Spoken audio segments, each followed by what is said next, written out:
Jesucristo toca nuestro corazón, devuélvenos el gozo de nuestra salvación, para ser usados, reflejar al mundo tu amor y no seguir viviendo una religión. Perdona nuestras faltas, pues nos humillamos. Tu misericordia, gracia y amor, hoy necesitamos. Aviva hoy el fuego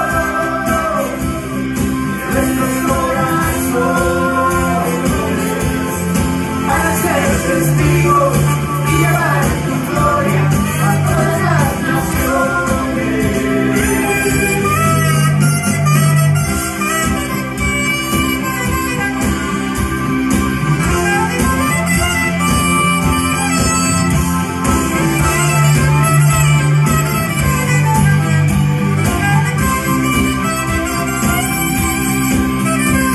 No basta solo con cantar, ¿de qué sirve lenguas hablar si no podemos reflejar amor y misericordia?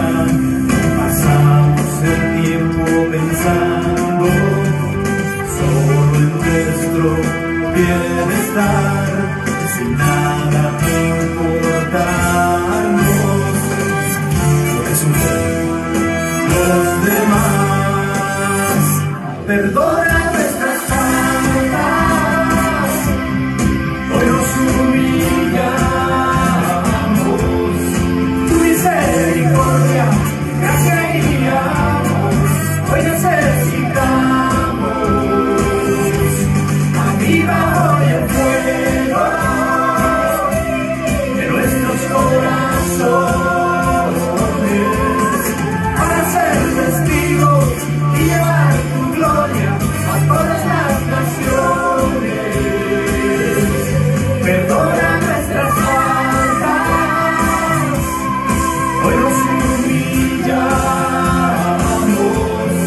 Tu misericordia, gracia y amor, hoy necesitamos. Aviva hoy el fuego de nuestros corazones, para ser testigos. Y como si nada, llegamos al último domingo del mes de octubre. Domingo esperado porque cada domingo es esperado para estar con ustedes. Y como lo decimos constantemente, acercándonos a ustedes para acercarnos juntos al Señor. Les queremos dar a todos una cordial bienvenida en el nombre del Señor Jesucristo. Así que yo espero que usted esté bien ubicado en su sala, en su lugar preferido, para estar con nosotros y estar con el Señor. Muchas gracias por acompañarnos y gracias también por gustar con nosotros este tiempo hermoso, precedidos por esa alabanza, ¿no? En donde cada domingo queremos también que sea una experiencia en la que el Señor avive el fuego que Él ha puesto en nosotros, en nuestra vida, para hacer lo que Él quiere. Y para hacer lo que Él quiere, cumplir con su voluntad, pues queremos ir donde se encuentra su voluntad escrita en la palabra de Dios. Así que yo quiero pedirles, por favor, que me acompañen en esta oración que nos rinde a esa voluntad escrita con corazones dispuestos. Así es que acompáñenme y diga conmigo esta oración. Y le decimos al Señor: Señor, en este momento dispongo mi corazón y mi voluntad para ser oidor y cumplidor de tu palabra en obediencia. Guíame con tu Espíritu Santo para ser transformado a la imagen de tu Hijo. Que así sea.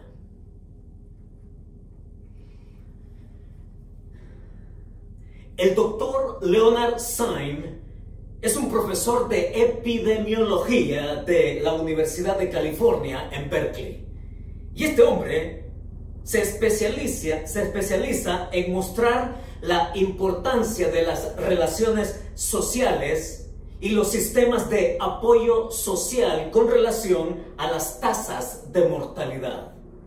En su investigación, él se centra en la relación que hay entre la salud y los factores psicosociales como la pobreza, el estrés y el aislamiento social. Él concluye que Japón ha sido el país número 1 en el mundo en aspectos de salud, concluyendo que las relaciones sociales, culturales y tradicionales del país son la razón. Él considera que a mayor cantidad de relaciones sociales, menor es la tasa de mortalidad. Indica también que mientras más aislada viva una persona, más pobre será su salud y tendrá un mayor riesgo de muerte. En otras palabras, él dice que las relaciones sociales son una medicina preventiva para las enfermedades físicas y para los problemas mentales, emocionales y de comportamiento. Y vaya si no, porque como seres humanos somos seres integrales.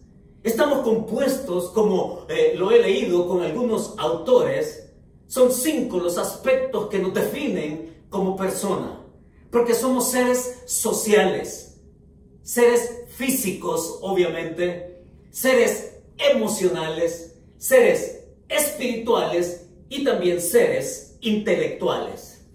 Y vaya si nos resulta difícil mantener el equilibrio en todo esto que nos componemos unos a otros, lo que somos. Y más aún cuando se trata de pasar por tiempos difíciles. Qué difícil resulta mantener el equilibrio en todas estas áreas de nuestra vida. Y más aún cuando tenemos un mundo en crisis, un mundo hostil, un mundo incierto, peligroso, cambiante, desvalorizado, con pecado evolucionando a lo peor. Y si no, vaya usted y fíjese en la postura que ha tomado el señor aquel que está ahí en el Vaticano con respecto a las relaciones del mismo sexo. No nos sorprende porque también este mundo va en su relativismo de mal en peor. Eso no nos debería de extrañar. Y tampoco me preocupa que él lo diga. ¿Sabe por qué? Porque él no tiene la última palabra. El que tiene la última palabra para definir al ser humano es Dios. Punto. Punto y punto. Para definir al ser humano es Dios quien lo establece en su palabra. Pero cuando el ser humano se define a sí mismo, entonces va a ir contrario a lo que Dios ha establecido en su voluntad, en su palabra escrita, y que nosotros vivamos de acuerdo a ella. Cuando pensamos en todo esto, estamos claros que este mundo a lo bueno le llama malo y a lo malo le llama bueno. Y que no nos sorprenda que vengan más cosas.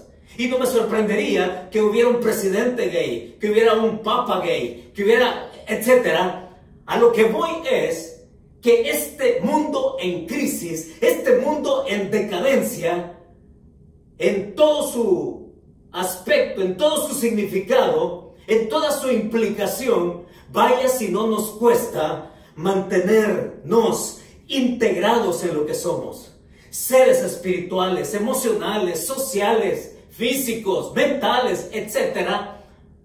Y cuando venimos a la Escritura, es que podemos encontrar la brújula, podemos encontrar el mapa, podemos encontrar el camino y podemos darnos cuenta entonces qué es lo que Dios quiere cuando a nosotros se nos es dado su verdad, su palabra.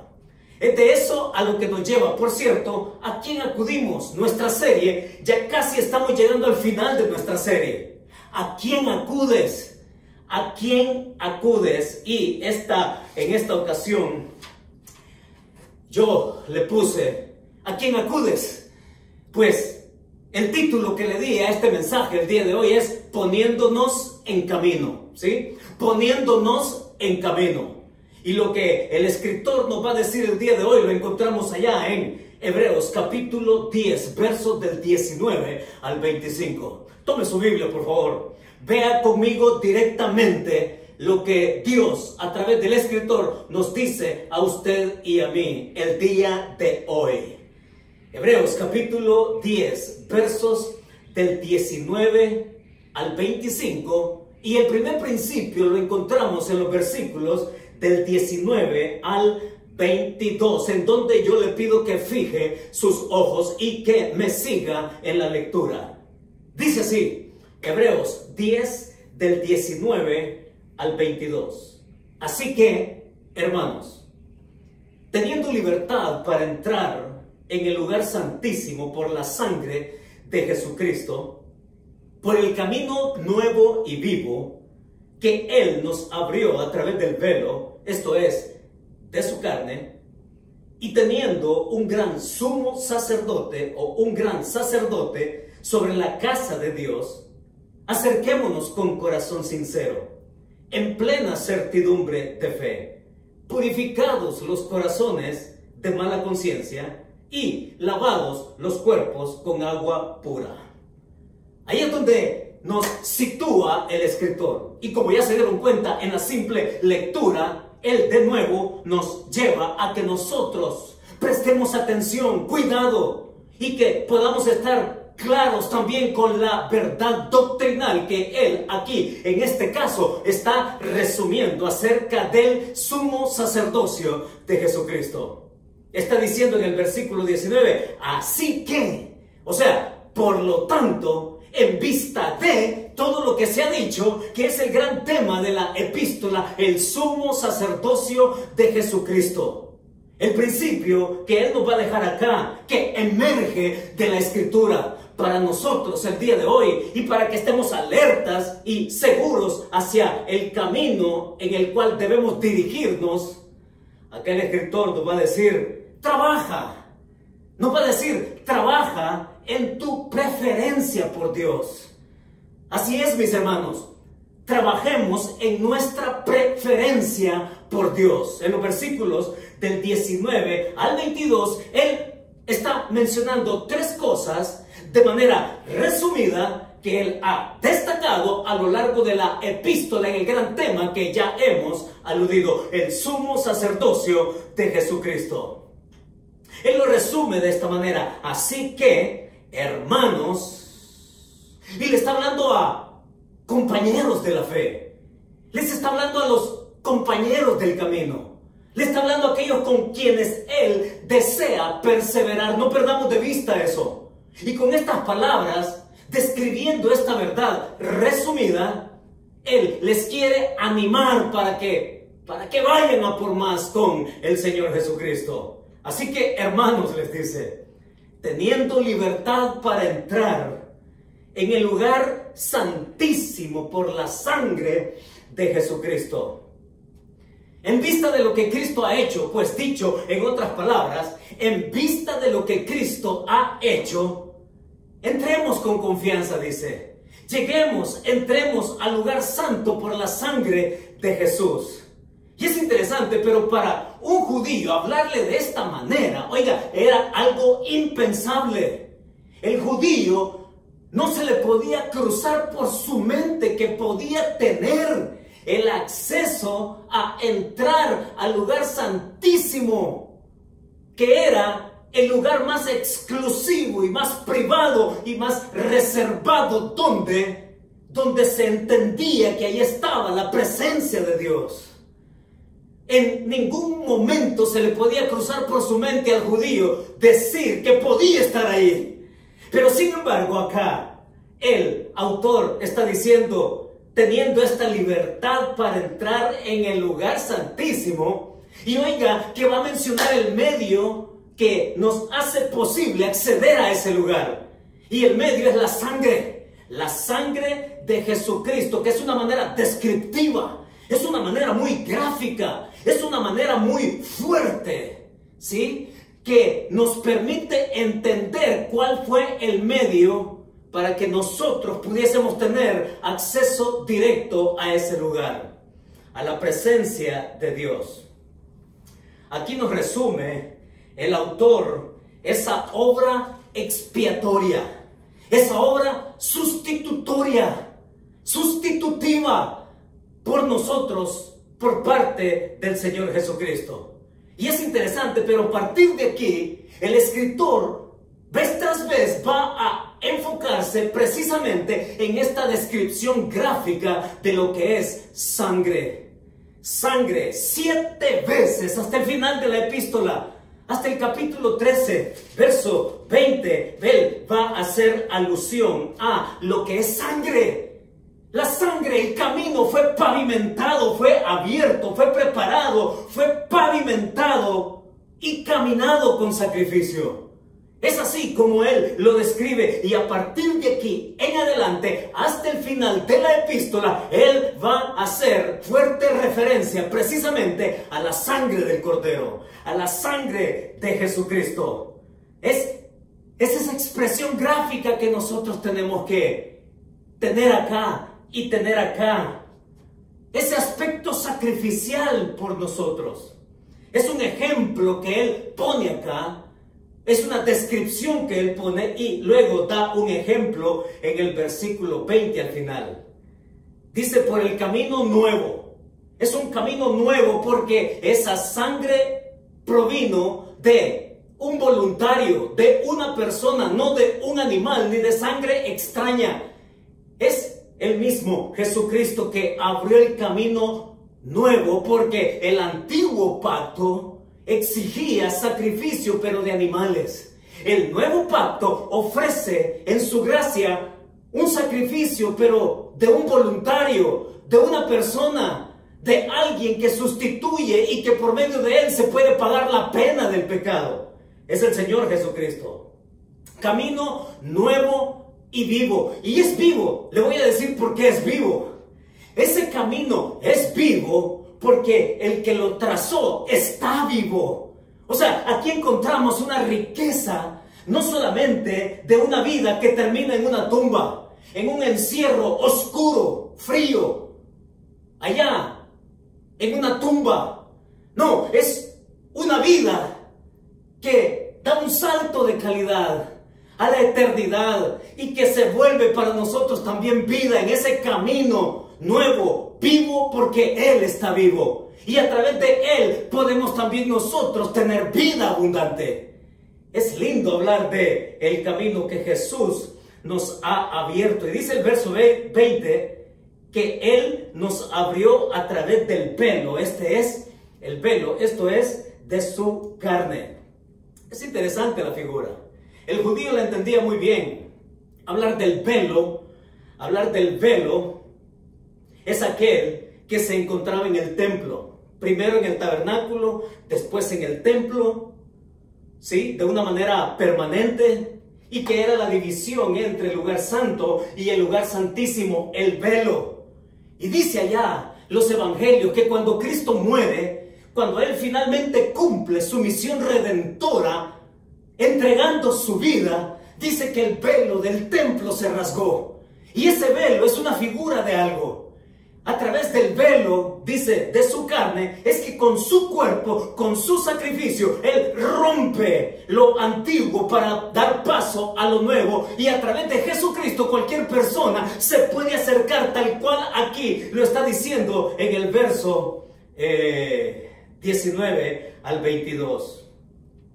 No solamente que Él nos da la libertad para entrar, llegar hasta ahí, hasta el lugar santísimo, la presencia de Dios a través suyo, sino que dice que es un camino nuevo, vivo, y dice también en el verso 21, teniendo un gran sumo sacerdote.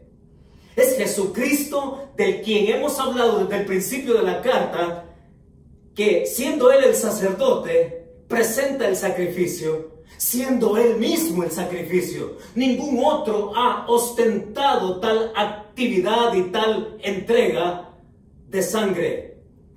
Es Jesucristo el único que se presenta como sacerdote, ofrece el sacrificio, pero ese sacrificio es su propia vida. Entonces, con estas credenciales puestas, dice ahí, un gran sacerdote sobre la casa de Dios. Ahora, ¿qué entendemos por la casa de Dios?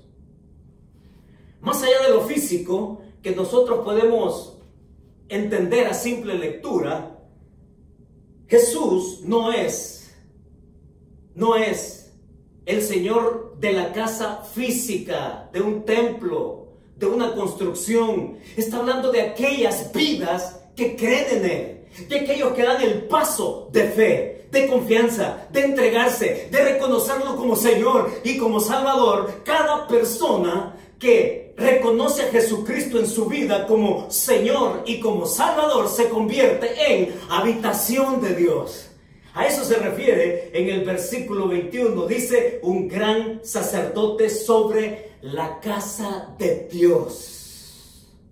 Y es Pablo el que va a agotar más ese tema en sus epístolas. Nosotros somos habitación de Dios, somos templo del Dios viviente, somos morada de Dios en el Espíritu Santo. Y toda esa verdad radica en la experiencia de lo que es haber cumplido por un lado Él su misión redentora, y que el efecto de la atracción de su gracia nos lleve a entender nuestra necesidad de venir a Él en confesión de nuestros pecados, invitarlo a nuestra vida, reconocer su sacrificio como único por medio del cual podemos ser salvos. Y toda persona que lo reconoce, entonces se convierte en casa de Dios.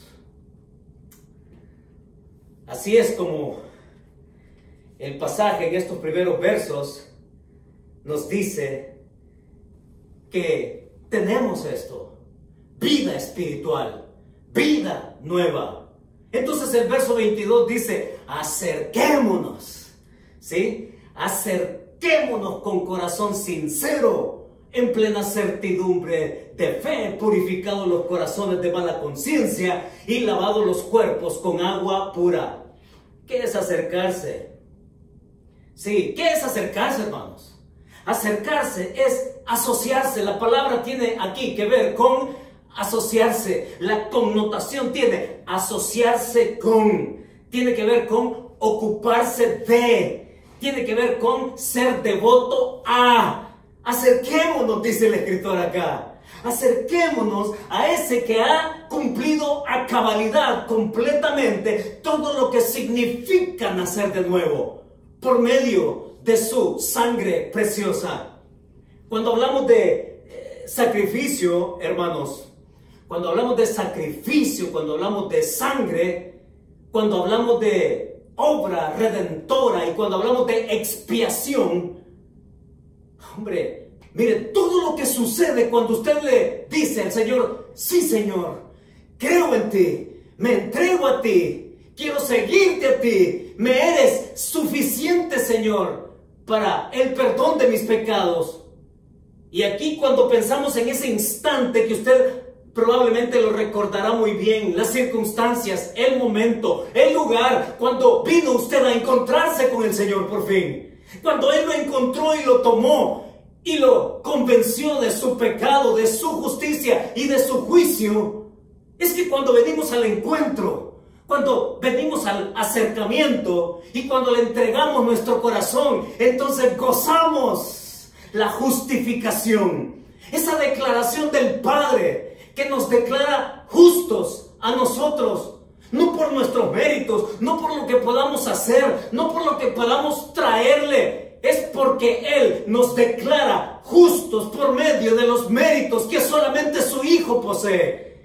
Y que nos dio en ese sentido esa regeneración también en el Espíritu Santo. La regeneración que, como lo hemos tratado en otras ocasiones, tiene que ver con la obra del Espíritu Santo impartiendo nueva vida, vida espiritual, vida distinta, vida devota, vida para verlo a Él, seguirlo a Él. Y es el Espíritu Santo el que nos reserva para ello.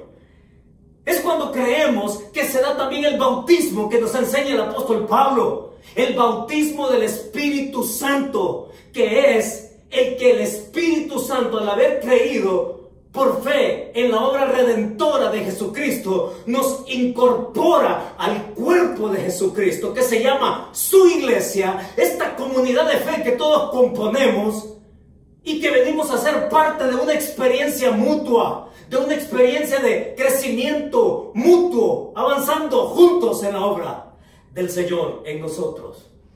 No solamente es el bautismo, estamos hablando también del sello.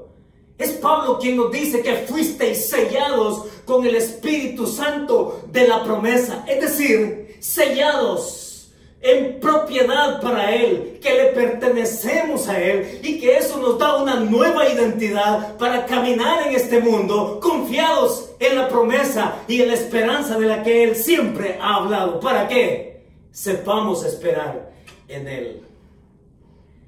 Sí, cuando hablamos de sangre, hermanos, no es hablar de cualquier cosa, no es hablar de algo simple, no es hablar de algo superfluo, no es hablar de algo superficial, es hablar de algo profundo en el corazón de Dios. Es de algo profundo también en nuestra propia experiencia por la condición de pecado, el cual necesita ser tratado no con otra cosa que no sea la sangre del Hijo de Dios por nosotros.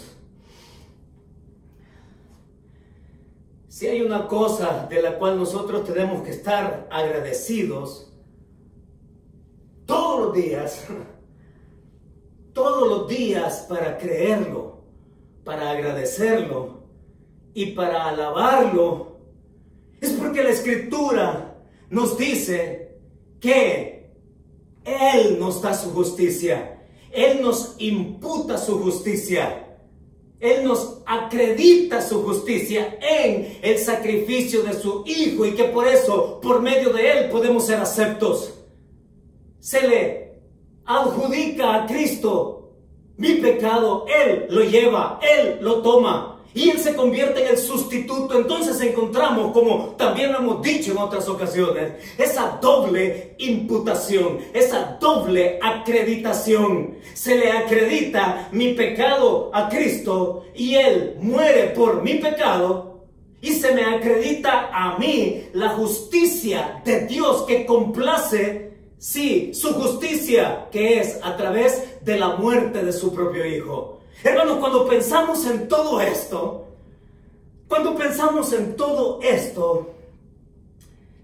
¿cómo no prestarle atención a lo que dice el verso 22? Acerquémonos. Así que, dice el 19, y la oración que hace el escritor es tan larga.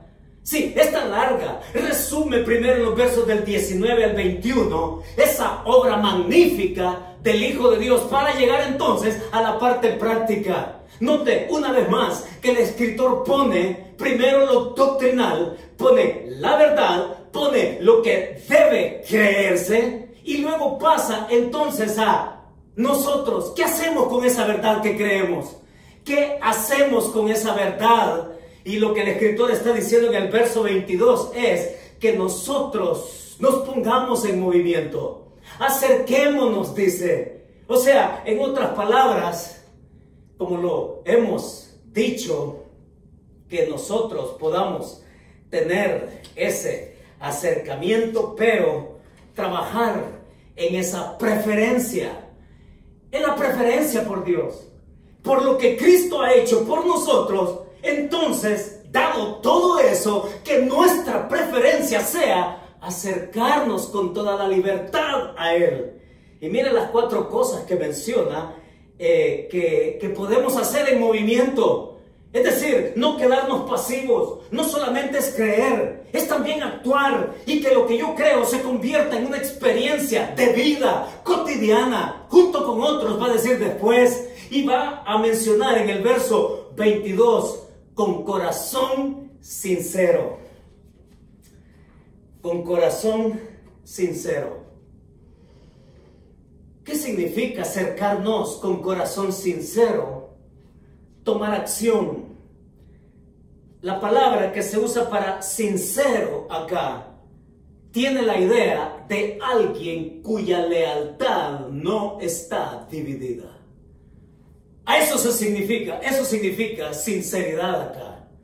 Acerquémonos con corazón sincero. Es decir, que mi corazón no esté dividido en mi lealtad a Dios. Acércate. Acércate, dice. Acercarse desde donde estás. Y note el énfasis, por favor. Con corazón sincero, sin lealtades divididas, porque es otra de las experiencias que estaban vedadas para el judío. Recordemos que en toda la epístola, la imagen es de estar a la distancia, es de estar alejados, es de estar allá solo viendo qué es lo que está pasando allá adentro en ese lugar santísimo. Pero Él está diciendo, en vista que ya el camino está abierto y que hay libertad y que no hay más restricciones y que no hay más obstáculos, que no hay más impedimentos, acerquémonos con corazón, sin que tu corazón esté con tu lealtad dividida con alguien o con algo más para creer. Sí, qué lindo, ¿no? Con corazón sincero. Y luego va a decir también, en plena certidumbre de fe. Presten atención a esto, por favor. Porque mire cómo aquí Él se instala en algo que después Él va a desarrollar más ampliamente. En plena certidumbre de fe. Va a mencionar fe por primera vez. Y aquí Él va a encaminar algo que a nosotros nos debe de quedar claro también en este mundo confundido de lo que es la fe. Y muchos viven con su propio concepto de lo que es la fe. Y por eso es que cuando lleguemos al capítulo 11, vamos a ver qué es la fe, de acuerdo a cómo el escritor nos dice qué es la fe. La fe no es aquella corazonada que yo pueda tener de sentirme positivo con respecto a algo. No, la fe es mucho más que eso. La fe, va a decir el escritor, es como la tuvo Abraham, y va a ser un recorrido histórico de todos los personajes que tuvieron que ver con Dios y que tuvieron fe en Él. Pero ¿qué significa la fe? Fe, aquí en el contexto tal cual lo pone el escritor a su audiencia original y para nosotros también, se refiere a la fe que yo tengo, que la culpa es removida solamente a través de Jesucristo. Esa es la fe. Y esa fe se basa en promesas. Y ojo también, porque la fe de la cual se refiere en el capítulo 11, que en su momento vamos a ver, no se refiere a corazonadas, no se refiere a ser positivo, no se refiere a que, bueno, yo tengo fe en esperar lo mejor de otras personas. No, la fe, por anticipado aquí, Él lo está diciendo, se basa en promesas. Y lo que va a prevalecer en el capítulo 11 de Hebreos es precisamente eso. Porque todos los que se mencionan en aquel capítulo, que ha venido a ser conocido como el Salón de la Fama, son hombres y mujeres que tuvieron fe. Pero fe en las promesas que se dijeron acerca de Jesús y que ellos se aferraron a ellas. Y que no importando las circunstancias, fueron expuestos a lo peor, pero creyeron. Vamos a llegar ahí en su momento. Pero es acercarse sin un corazón dividido en tu lealtad. Es acercarse en plena certidumbre de fe. Es decir, yo creo que mi culpa es removida solamente por la obra de Jesucristo. Esa es la fe. Y luego va a decir también en el verso 22, purificados los corazones de mala conciencia. En el antiguo pacto, Moisés cuando inauguró allá el tabernáculo, lo roció con sangre de animal. Y luego él esparció esa sangre de una manera que el pueblo pudiera identificarse con esa sangre. Eso era en el antiguo pacto, pero en el nuevo pacto, que es la imagen fuerte que nos ofrece el contexto acá, es que esos corazones, nuestros corazones, fueron purificados con la sangre del Cordero, de Jesucristo, del Hijo de Dios, del que quita el pecado del mundo. Es Jesucristo mismo como sacerdote que Él esparce su sangre para redimirnos y para hacernos suyos. Y por último va a decir ahí en el versículo 22 al final, y lavado los cuerpos con agua pura. ¿Qué quiere decir esto? Lavado los cuerpos con agua pura. Aunque algunos lo ven de otra forma, sí, estamos hablando de una figura también que nos lleva hasta, que nos remite a la experiencia del testimonio con que se entiende la fe de una persona que ha creído en Cristo, la puede mostrar. Y es a través del bautismo que es la expresión externa de la convicción interna de que somos salvos solamente por el Señor Jesucristo. Sí, lavados, dice en el verso 22 al final, los cuerpos con agua pura. Expresión externa que se le dice a los demás, que se da testimonio de que yo tengo una nueva relación espiritual con el Señor Jesucristo. Es así como el autor nos lo presenta. Y entonces venimos acá. Aterricemos por un momento. Aterricemos por un momento. Hemos dicho, trabaja en tu preferencia por Dios. ¿Cómo aplicamos esto? El pasaje tiene una fuerte dosis que nosotros, la verdad que creemos. Entonces, ¿qué hago con ella? ¿Cómo la digiero? ¿Cómo la vivo? ¿Cómo la pongo en práctica? Y es precisamente a eso que Él nos lleva acá. Y nos confronta. Y entonces podemos aplicarlo. ¿Cómo está tu corazón? ¿Cómo está tu lealtad con respecto a Dios? ¿Es que estamos siendo más leales a algo o a alguien fuera de Dios? ¿O nuestro corazón puede ser sincero, tal cual aquí lo presenta el autor, como para decir, Señor, Señor, aquí me tienes? Déjeme invitarlo a considerar esta aplicación. No seas rehén de tu propia apatía en buscar a Dios. Sí. No seas rehén, mi hermano, no seas rehén de tu propia apatía en buscar a Dios. Que no se te apague el fuego, que avives el fuego de Dios que ha puesto en ti. Que nosotros podamos darnos cuenta que es aquello que nos priva, que es aquello que nos distrae, que es aquello que nos estanca o que nos aleja o que nos hace retroceder, que es aquello que le ha robado nuestra lealtad al Señor, que nos ha privado de acercarnos a Él. Y algunas cosas que yo tengo, desidia, por ejemplo, desidia, entretenimiento, las urgencias que todos usamos como excusas, el cansancio, todo aquello que me distrae, pasatiempos. ¿Dónde está tu lealtad en este momento? Digo, ¿desde dónde tú tienes que venir? ¿Desde dónde tú tienes que llegar? ¿Desde dónde es que cada uno de nosotros se puede poner en movimiento para acercarse con libertad, con corazón así, leal al Señor? Creo que debemos tomar una conclusión de eso.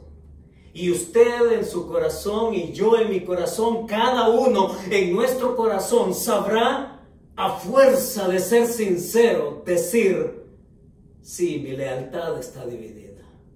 Sí, yo necesito retornar desde donde estoy a venir con mi corazón a la presencia de Dios. Es eso lo que nos dice el autor acá. Trabaja en tu preferencia por Dios. Y cuando habla de nuestra preferencia por Dios y que estemos avivados, eso se llama avivamiento. Avivamiento se llama vivir en una constante cercanía con el Padre. No se trata de eventos macroeventos, en donde se anuncia que hay avivamiento, en donde se espera que vaya a suceder. Hermano, cuando hablamos de avivamiento, hablamos de la cercanía cotidiana. Eso es estar en avivamiento, es estar en la palabra, es estar en oración, es venir con un corazón contrito y humillado y dependiente de la gracia y misericordia de Dios en nuestras 24 horas del día. ¿Qué es avivamiento? Avivamiento se define por la cercanía permanente que yo puedo tener con el Dios eterno. Y por eso nos lleva a lo siguiente, los versículos 23 al 25. Siga con su Biblia, por favor.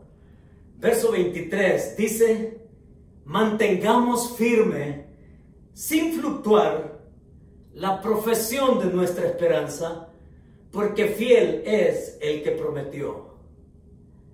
Y considerémonos unos a otros para estimularnos al amor y a las buenas obras, no dejando de congregarnos como algunos tienen por costumbre, sino exhortándonos, y tanto más cuanto veis que aquel día se acerca.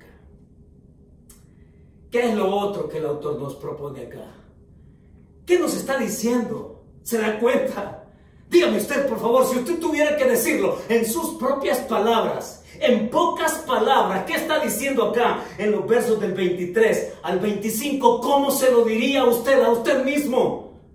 Le invito a pensar en esto, porque así como él nos ha dicho en los versículos 19 al 22, que trabajemos en nuestra preferencia por Dios, ahora Él está diciendo que trabajemos en nuestra preferencia por otros, ¿sí? Que trabajemos por nuestra preferencia por los demás. Y estamos hablando de práctica y de más práctica. Noten cómo en el verso 23 dice: mantengámonos firmes.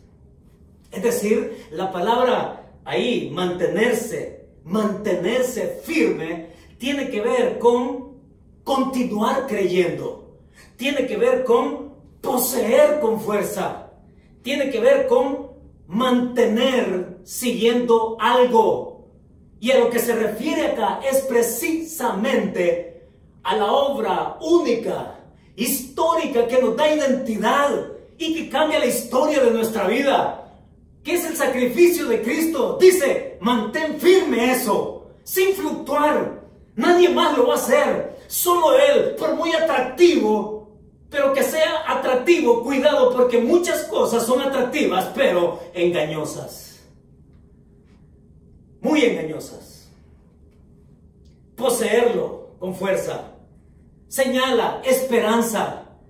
Dice que nos da esperanza, nos pone con miras hacia el futuro. Por eso es que habla de fe, y por eso es que habla de esperanza, porque mientras caminamos por este mundo, fe y esperanza son las que nos ponen en nuestra mirada hacia el futuro, pero no en un futuro que cae en el vacío, en la nada. Es un futuro que está sustentado por promesas, es un futuro que está sustentado por aquel que cumplió sus promesas, de quien se había profetizado desde el Antiguo Testamento y que estando en vida terrenal la dijo una y otra vez, confirmándolas, luego vinieron a ser realidades. Y entonces Él está diciendo acá que en esa realidad que tú has creído y que se ha cumplido, mantente sin fluctuar. No te detengas por las circunstancias, sigue adelante, poséelas, mantén tu cabeza bien puesta en la mirada, en Cristo, hacia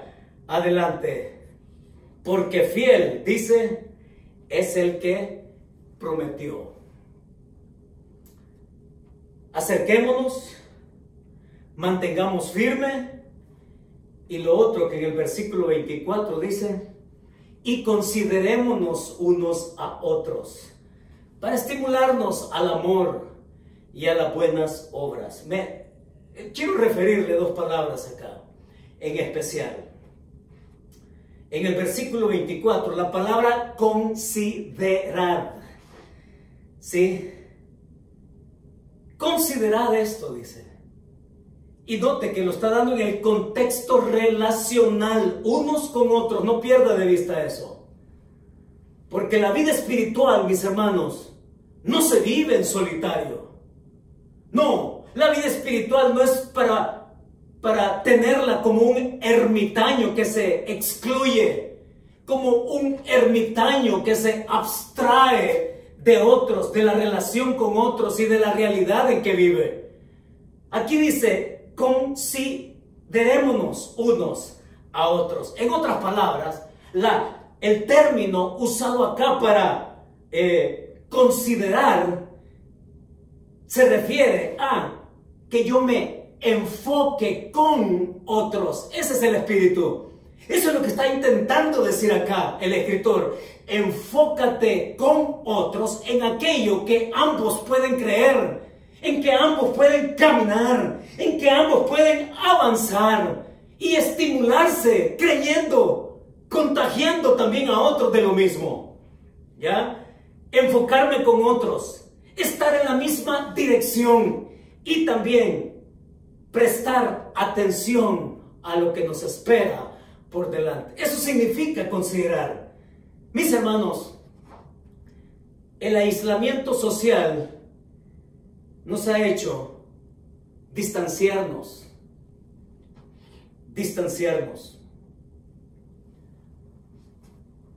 Y que podemos tener la experiencia personal de orar, leer la Biblia, tener un tiempo familiar, pero también todo lo que nos ofrece la tecnología y lo que nos permite de alguna manera acercarnos, aprovechémosla. Basta con tomar el teléfono y orar con alguien. Basta con usar la aplicación que más le guste ahora, ¿no es cierto? Miren, yo tengo 5 o 6 aplicaciones con las cuales estoy en contacto con pastores, con hermanos, en fin. Y a veces hasta me abruma tanto recurso que se me dificulta manejar uno o el otro. ¿Ya? Es que no se puede estar solo. No se puede enfocarse solo. Yo necesito de mis hermanos que me animen, que oren por mí y yo orar por ellos. De hecho, entonces por eso viene ahí en el versículo 24, dice, para estimularnos, y esta era la segunda palabra que yo quiero que le prestemos atención. Por un lado, considerar, que dijimos, enfocarme con alguien más, en mirar hacia adelante, en avanzar juntos. Pero también dice ahí en el verso, para estimularnos. Me encanta esa palabra. Es una palabra fuerte, es una palabra enfática, es una palabra que pone en ebullición el temperamento, el carácter, ¿sí? Es aquella palabra que aparece precisamente allá en Hechos capítulo 15, verso 39, en la gran disputa que tuvo Bernabé con Saulo acerca de lo que tenía que hacer con respecto a la iglesia, comentado en aquel pasaje. Dice que tuvieron tal altercado, o sea, tal encuentro pasional del temperamento de uno con el temperamento del otro, que los dos chocaron en sus diferentes puntos de vista y que cada quien agarró su camino. Eso es puesto como una manera negativa, pero aquí el autor usa la misma palabra allá que se usa en Hechos 15:39, paroxismo. Paroxismo es una palabra que invita a tener una provocación, incitar a alguien con pasión. De eso se refiere acá. Estimularnos al amor, dice, provocar al otro al amor, provocar al otro a las buenas obras, provocar al otro a que busque más y más de Dios en la vida de otras personas que componemos la comunidad de fe. Así es, mis hermanos. Hacer, incitar, provocar compasión a que la vida de mi hermano, de mi hermana, sea también con fruto en su caminar con el Señor. Y por último, en el verso 25, no dejando de congregarnos, dice. Es decir, esto es bien Por sí mismo se explica. Por sí mismo se explica el versículo, por favor. Pero por favor, ¿quién no va a entender el versículo 25? No dejando de congregarnos, como algunos tienen por costumbre. Miren, es esa persona, cuando dice aquellos, algunos la tienen por costumbre, es esa persona que dice, bueno, hoy es la excepción. Pero que poco tiempo después dice, hoy es la excepción. Y poco tiempo después, hoy es la excepción. Y de pronto su inclinación es a tener y vivir por excepciones. Mis hermanos, necesitamos nosotros tener cuidado con estas personas. Cuidado en el sentido de ver por ellas.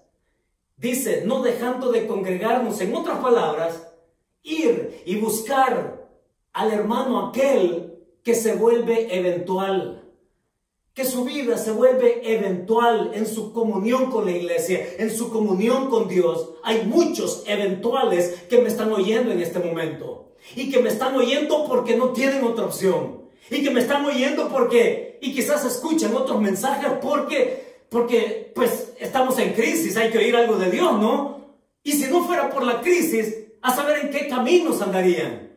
Pero cuando hablamos de gente eventual, hay mucha gente eventual ahora mismo en muchas iglesias. Con todo y que ya se está volviendo a ese retorno, a ese encuentro, a esa comunidad de vida. Pero si tú eres eventual, no te acostumbres a eso. No te acostumbres a eso. Es más, busquemos incluso a los que ya no están. Busquemos y preguntemos. Vayamos, llamemos. Hermano, ¿por qué no estás? Paso a recogerte. Póngale pies a su oración también. Póngale pies a su deseo también por esa persona. Mi hermano, yo te recojo. Mi hermano, estoy orando por ti.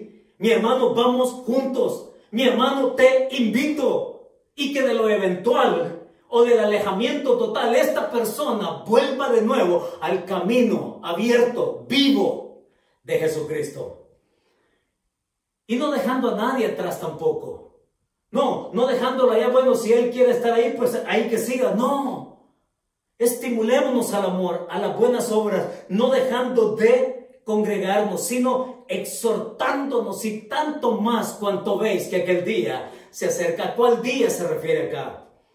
Se refiere al día del juicio, al día aquel en que todo se termina, al día aquel en que todo va a rendir cuentas delante de Dios y que está cerca, tan cerca que ya podemos ver señales por todo lo que está pasando, que cuán cerca está el Señor, ¿no es cierto? Exhortándonos, dice. Sino exhortándonos. Y la palabra ahí, preste la atención, es la palabra parakaleo. Parakaleo. Es la que se usa para describir el ministerio del Espíritu Santo, el paracletos, parakaleo. Ponerme al lado de para acompañarlo. Esa es la idea, exhortándolo, acompañándolo para que su vida no se quede atrás, para que no se quede rezagado, para que viva en un constante presente donde él pueda caminar, acercarse confiadamente al Dios eterno. Mis hermanos, ¿qué debemos sacar entonces de este verso del 19 al 25 como una verdad? Se lo propongo de esta manera.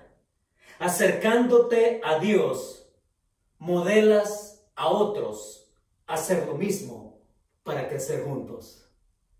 ¿Sí? Se lo repito. Anótelo. Lo está viendo ahora mismo aquí en la pantalla. Acercándote a Dios, modelas a otros hacer lo mismo para crecer juntos. No seas un ermitaño espiritual. Sé alguien que ha descubierto el camino nuevo y vivo. para transitar libremente en la comunión con Dios, prefiriendo su comunión y prefiriendo crecer con otros, perseverando en aquel que nos amó. Oremos. Padre, muchas gracias el día de hoy por tu presencia en nuestra vida, por esta carta, Señor, tan práctica. Muchas gracias por llenarnos con tu Espíritu Santo a través de ella. Y que esta palabra inspirada, revelada para nosotros hoy, tenga fruto, Señor. Fruto específico en relación contigo. Y tú conoces quiénes son, Señor. Aquellos que son eventuales. Aquellos que vez tras vez dicen tener una excepción con respecto a acercarse a ti. Oro para que tu Espíritu Santo, Señor, con el celo de tu Espíritu Santo, podamos venir a estar cerca de ti. Y que en esa medida también nos dejemos usar por ti, Señor, animando a otros, acompañando a otros, creciendo con otros. Que nuestro corazón tenga la lealtad exclusiva para ti, Señor. Y la carga y el amor por otros, invitándolos a caminar juntos y crecer juntos en el peregrinaje de la fe. Muchas gracias, Padre. Guíanos con tu Santo Espíritu, con tu palabra, y dispón nuestro corazón a ello. Así te lo pedimos, en el nombre del Señor Jesucristo. Amén y amén. Que Dios nos bendiga.